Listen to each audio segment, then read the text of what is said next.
Welcome back and Happy New Year. It's hard to believe that we're this far into 2020 already, as it's been a while since I put out a video as work has been way too busy this month.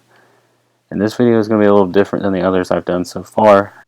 We're going to look at a more well-known film from 1960 titled The Apartment.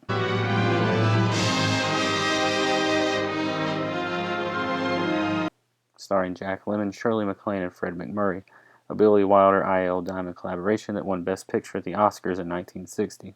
Choosing this as my quintessential New Year's movie. This style review is a recap, scene by scene, what occurs, like other YouTubers have done in the past and future, so there will be spoilers, so fair warning if you've never seen this film before and you want to go watch the movie first, then come back later, or boldly go in blindly. The choice, like it will always be, is yours. But before we dive into the movie, let's first take a look at some of the background on this film. Billy Wilder and I.L. Diamond had a lot of different inspirations to get this script put together. Two movies in particular, The Crowd from 1928 and Brief Encounters from 1945, were the backbone behind the plot. The Crowd giving us the business end of the corporate portion of the film, while Brief Encounters gave us the affair aspects. Two real-life events also contribute to the latter. The Hollywood scandal from which Joan Bennett was having an affair with her agent Jenny Langs using an apartment of a lower-tier employee. Her husband found out, shooting twice at Jennings, only hitting him once in a non-fatal shot to the groin. With the screenplay underway, Wilder had only one choice for the main lead of C.C. Baxter, Jack Lemmon. Fresh off their work together on Some Like It Hot, Wilder was eager to make another film with a rising star. Lemmon agreed quickly to the role with the matching eagerness to collaborate again. Wilder compared Lemmon to Charlie Chaplin, and going as far as allowing him to improvise here and there, which was taboo with Wilder. One instance, though, Wilder and Diamond deliberated for 20 minutes as Lemmon wanted to say the word yes twice when the script didn't call for it. From what I could find, it appears Shirley MacLaine was the first choice for the role of Miss Cublett. She was only given 40 pages of script before agreeing.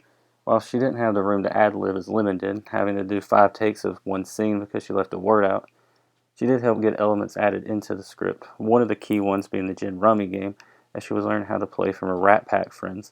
This is a pretty important part of the film, as it factors into the last act and would possibly change the ending otherwise. The final piece of the main 3 characters was the role of Jeff Sheldrake. Originally, the role was designed for Paul Douglas. Unfortunately, Douglas would pass away at an early age of 52.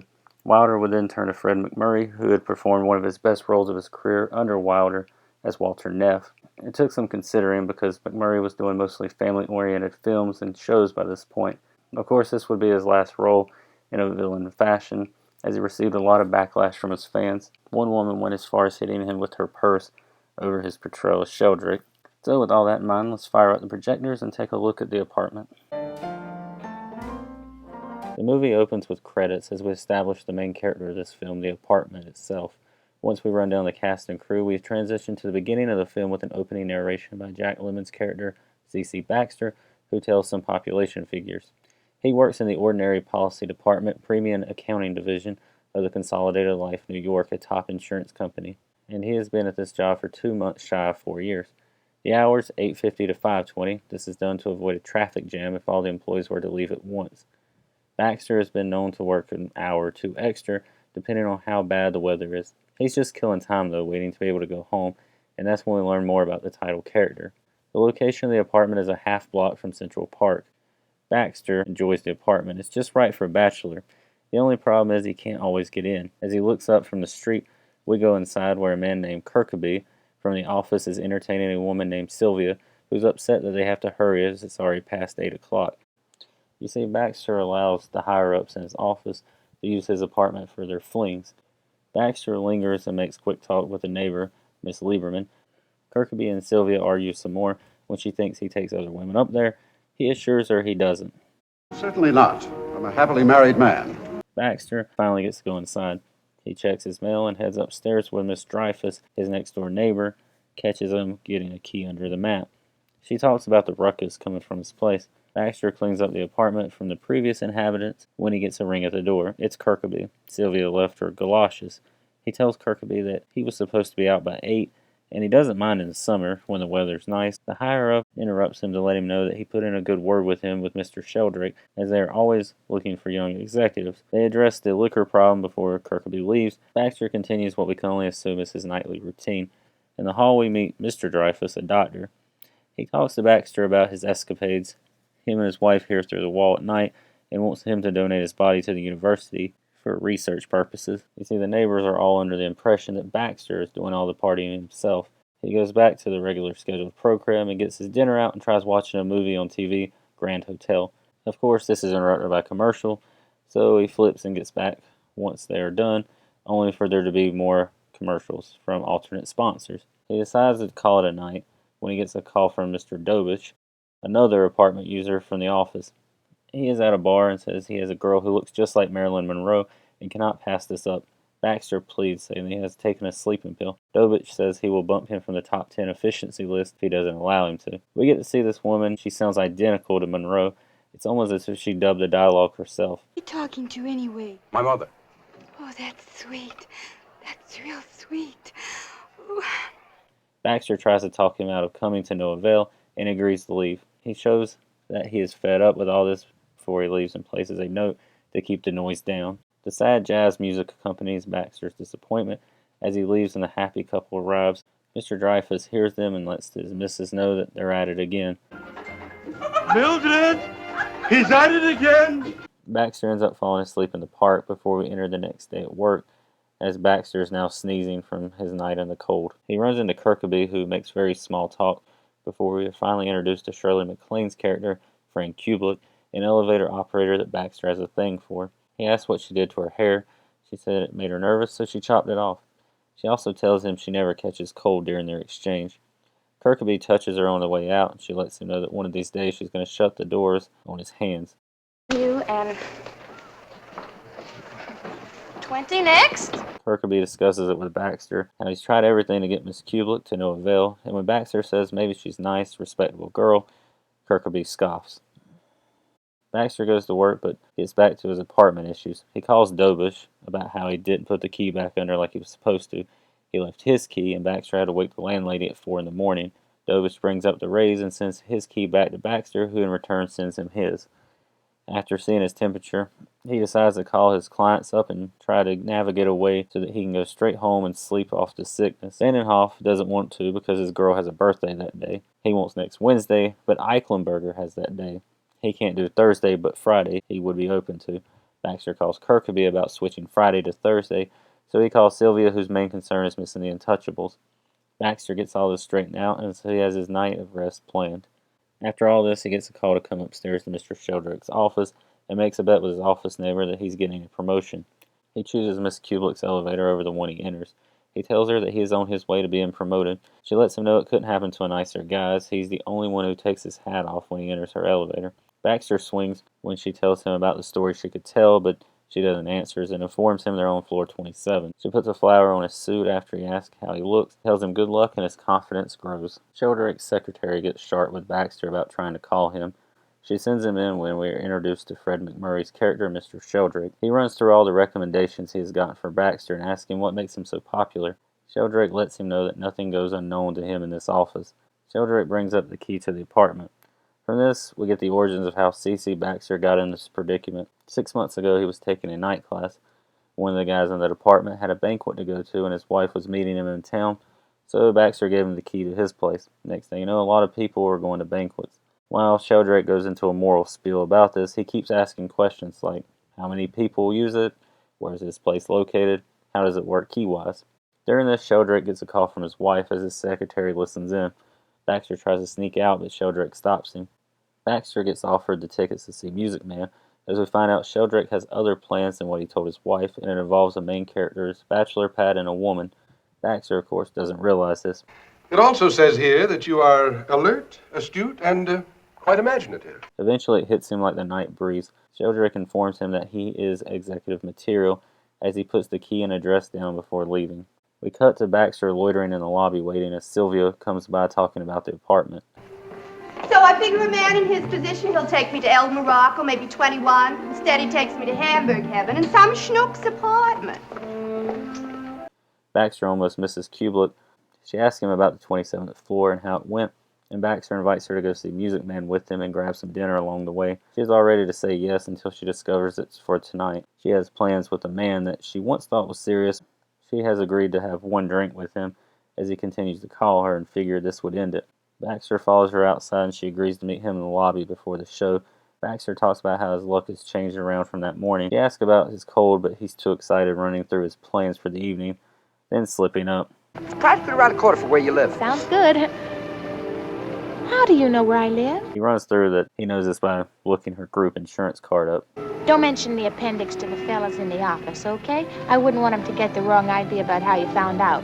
Fran leaves as Baxter feeds his flower. She arrives at the establishment only referred to as the Chinese restaurant, where we discover that her mystery man is Mr. Sheldrake, who tells her not to be too loud and is displeased with her new due. When Fran tells him that she is getting over him, he denies it. Apparently this affair began in the summer when Sheldrake's family was away for 2 months.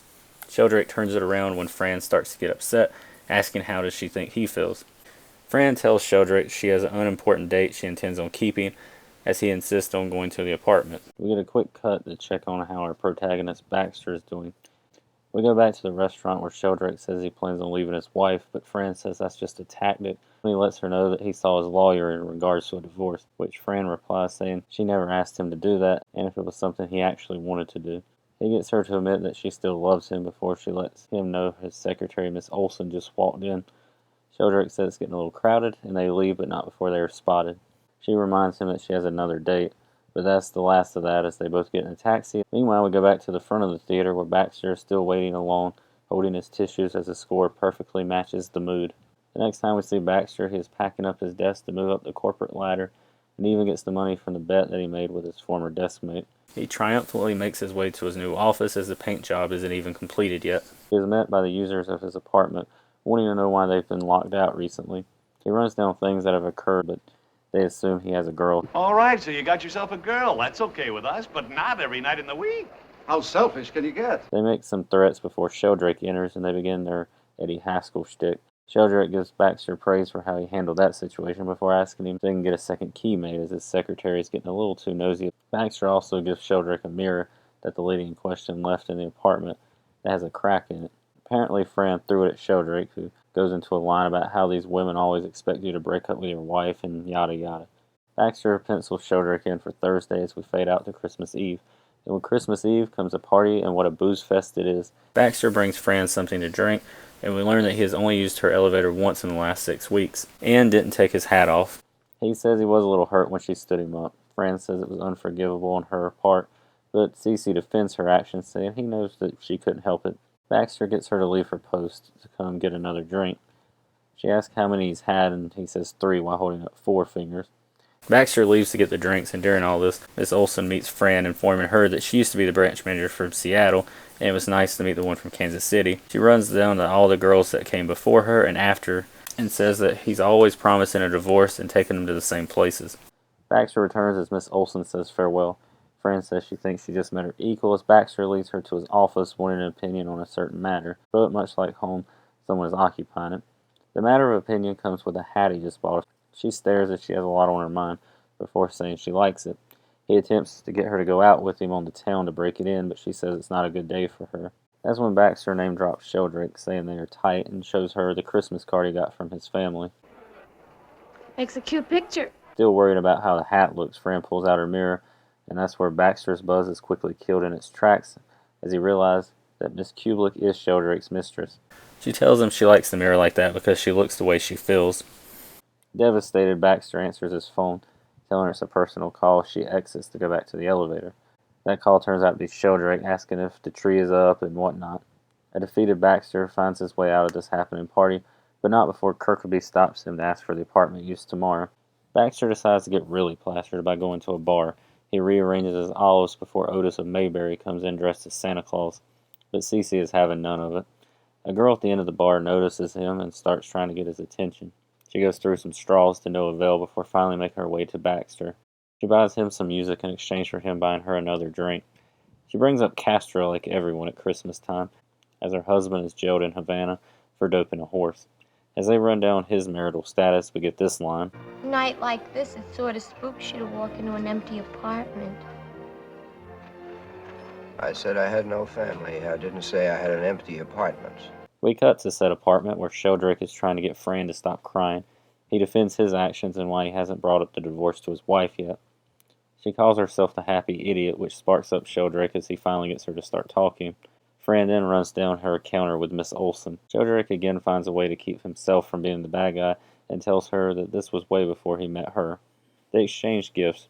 Fran bought him the album of the musician at the Chinese restaurant they frequent. He got her $100, which seems to be the tipping point, as Sheldrake tells her he can't miss the train as he has to go home to trim the tree. She tells him she needs to fix her face, so go on without her. He continues making empty promises before leaving her alone in the apartment. Fran decides to play the record as she continues to cry. She goes to the bathroom sink where she attempts to pull herself together as a bottle of sleeping pills catches her eye. She puts them back, thinking better of it, until she pulls out Mr. Sheldrake's gift. We cut back to Baxter's Christmas Eve as he is still at the bar, as him and the girl are the only two left. The barkeeper gets rid of Otis, though, and then gets Baxter and the bar girl to leave by pulling the plug on their music. When she asks whose place they should go to, Baxter responds. Might as well go to mine. Everybody else does. They get to the front of his building and she starts going on about her husband again. They head up to the room. She starts asking if he has a girlfriend and he must really still be stuck on her. He runs down himself to assure her that he is not. We also learn that the bar girl's name is Margie. He starts to brag about his fictional escapades as he has Margie go fetch some ice to her delight. Baxter resets Fran's gift and dances throughout the living area. He notices the gloves, so he decides to stash them in his bedroom where he discovers Fran to be. He tries to get her up, telling her to get out, even spelling it, as the barkeep did him, and tells her he doesn't like her anymore before realizing something is up. Fearing the worst, he darts out to get help. In between, we discover that Margie is having her own dilemma. She has broken a nail. Baxter runs out to get the doc. The doc says he'll get his bag as Baxter rushes back to his place. He tries to get Margie out of the apartment as the doc comes in and tells him where to go. He gives Margie some money to call her husband and finally gets her out of the apartment. Baxter turns the music off before going into his bedroom to hear the verdict. The doc takes her into the bathroom to pump her stomach and tells CC to go make some coffee and pray. While worrying, Baxter finds the note that Fran has left Sheldrake. He hides it as the doc comes in carrying her. Baxter carries his bag into the living room. While attending to Miss Kubelik, asks Baxter what happened. Baxter lies, saying they had words earlier, and the doc believes he went to pick up another dame, and CC agrees with him. Dr. Dreyfus informs Baxter that 30 minutes later Fran wouldn't have made it. Then the doc slaps the bejesus out of her.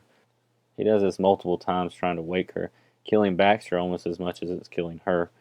During all this, he almost forgets the coffee. The doc pours it down her mouth as she chokes some. The doc asks for her name so he can try to get her full attention and wake her. As she says the doc's name, he instructs Baxter to get some more coffee.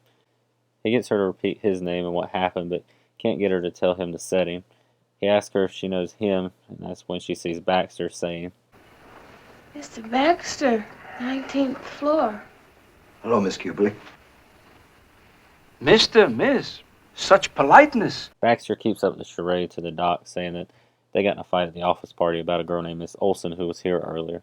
Fran starts dozing off, so Baxter and the doc walk her around. After that goes on for a while, we cut to the doc tucking Fran in. Dreyfus sits down for a minute and starts asking for information on Fran. Baxter realizes he's going to report it and pleads to the doc that it was just an accident as there was no note and he was wanting to keep her family unaware as well as those in the office. This works, but the doc still lays into Baxter for what he must have done to Fran. Before leaving, he tells Baxter most try it again, so be cautious. Baxter moseys into the bedroom to hang Fran's dress up. He plugs in the blanket before sitting and looking sad at her before we fade out. We rejoin with the landlady storming towards Baxter's residence. She knocks and wants to know what was going on last night. She warns him before leaving as Baxter goes back in. He closes the bedroom door, leaving it cracked as he heads to the phone to call it Mr. Sheldrake. We cut to the Sheldrake residence where everyone is happy and cheerful on Christmas morning opposed to the apartment.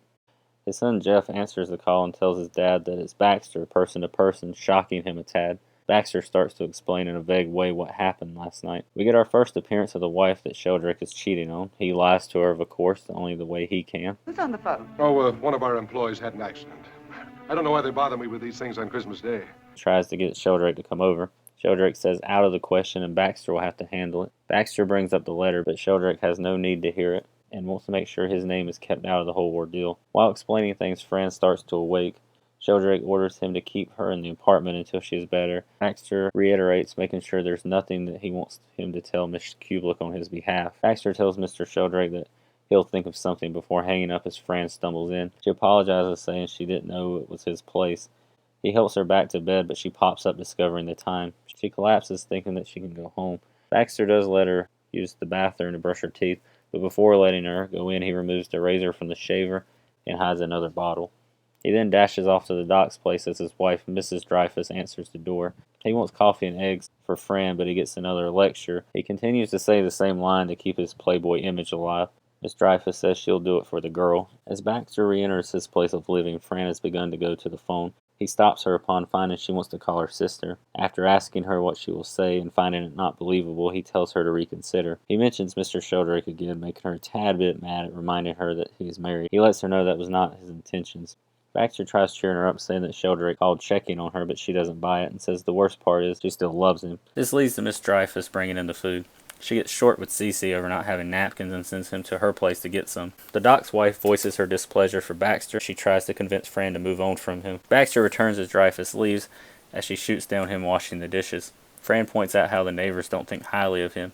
He said he's flattered that she would think that a girl like Fran would do this for a guy like him. Fran brings up the letter that was on the nightstand. Baxter suggests destroying it. She has him open it to see it's only $100 and instructs him to give it back to Mr. Sheldrake. Baxter suggests a game of gin rummy as he runs down Last Christmas, where he didn't get back to his apartment till Eichelberger's eggnog party was complete. During the card game, we learn more about Fran's backstory, while she's discussing the topic of love and what's it all mean, and why people have to love in the first place. The first time she kissed a guy was in a cemetery where she went to smoke. He dumped her for a drum majorette. She tells him she's had 3 guys while holding up 4 fingers.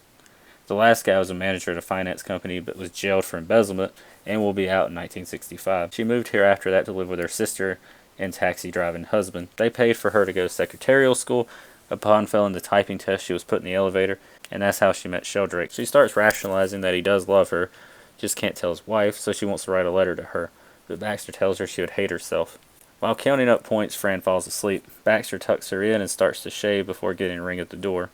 Turns out to be Kirkaby and Sylvia. Baxter tries to get them out. Kirkaby sees the dress and leads to assumptions. Hey, come on. What are we waiting for? Open up, will you? Mildred! As Baxter gets Kirkaby out, he catches a glimpse of Fran and is impressed. Fran asks who it was, but Baxter opens the window, warning her not to jump out. Baxter opens the window, warning her it's only 1 story up. Who'd care? I would. Why can't I ever fall in love with somebody nice like you? Baxter says this is the way it crumbles cookie-wise. We cut back to the office where Sheldrake decides to fire Miss Olson over what she said to Miss Kubelik at the office party. She wishes he would have done this 4 years ago. After this, he calls Cece up and Miss Olson decides to listen in on the call.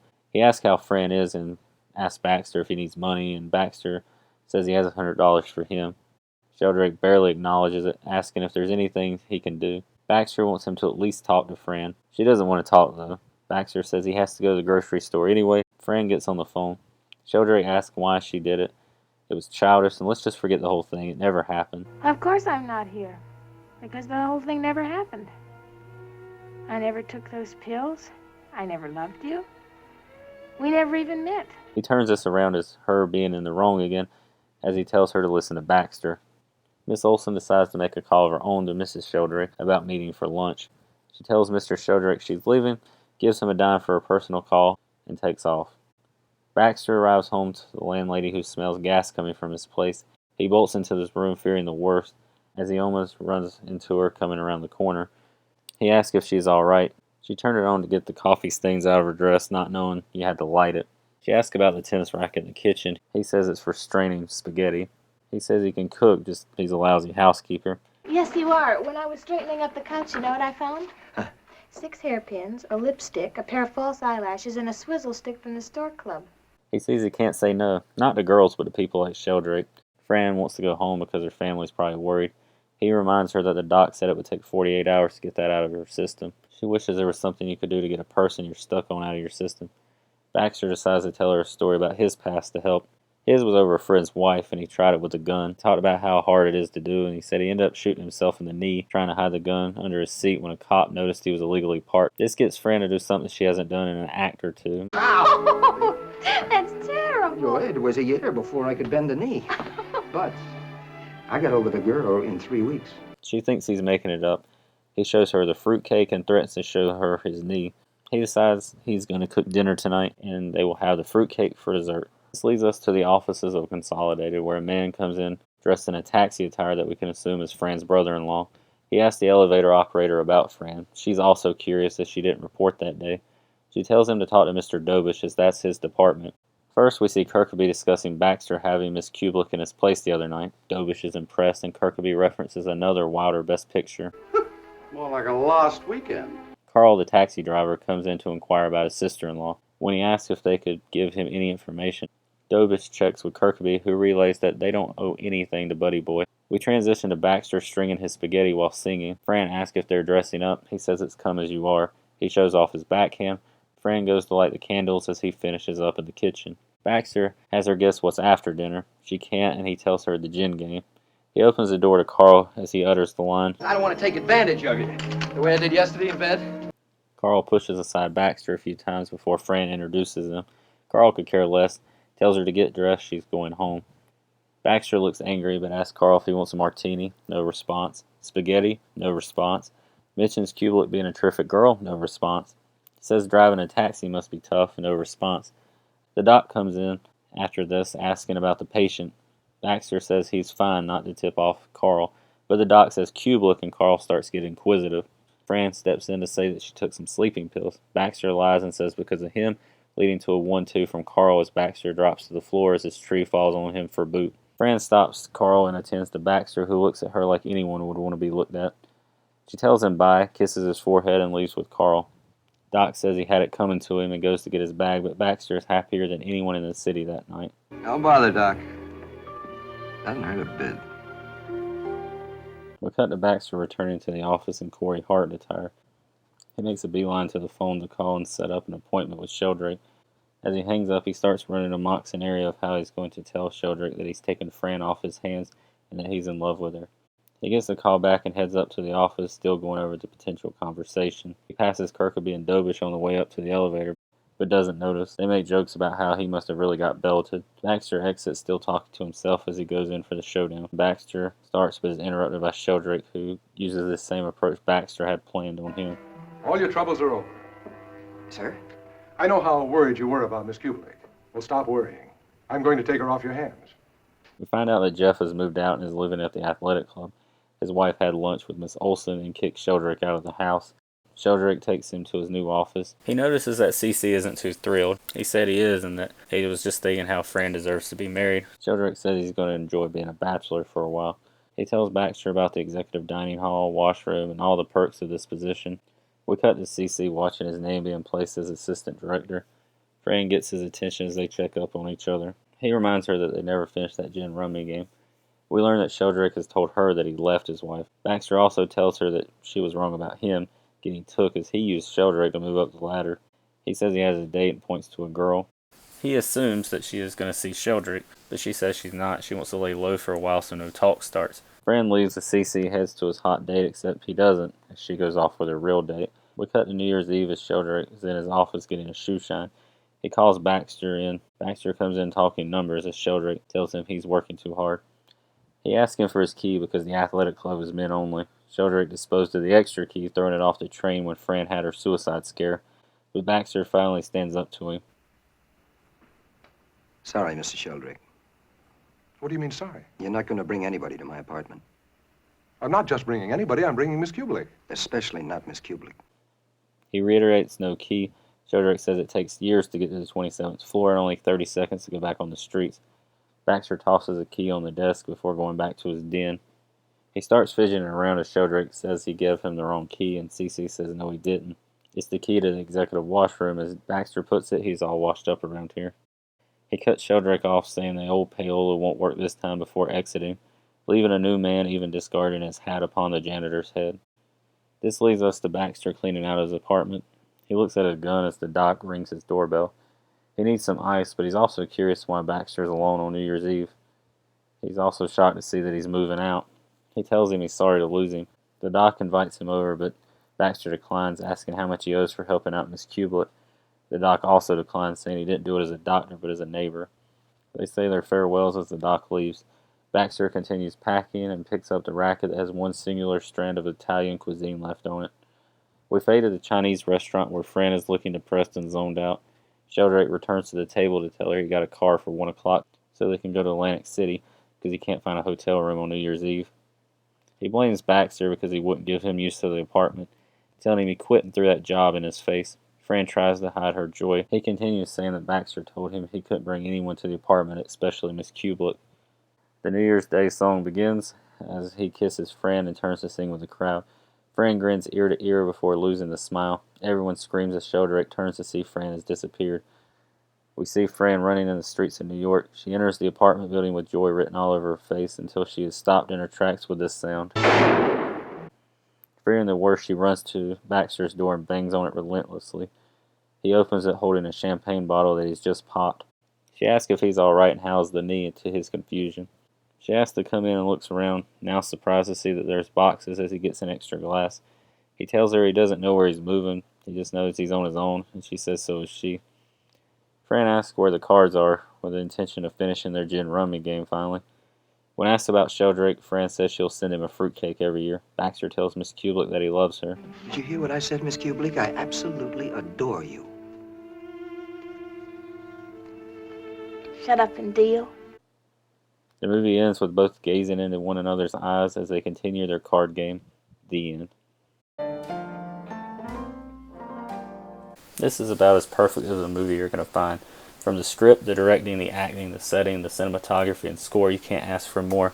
There are big aspects and small traits I enjoy with the script in particular.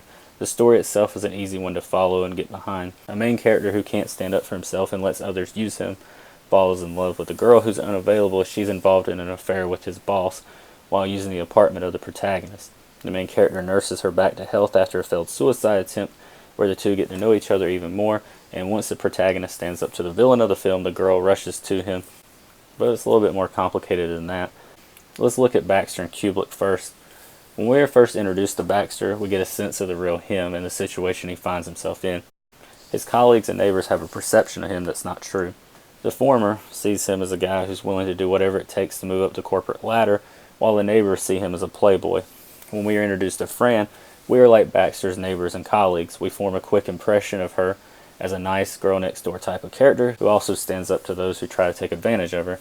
I wouldn't be too sure. Just because I wear a uniform, that doesn't make me a Girl Scout. It's not until she leaves the elevator and enters the world these characters live in that we see the whole story. She's as complex of a character as you're going to find.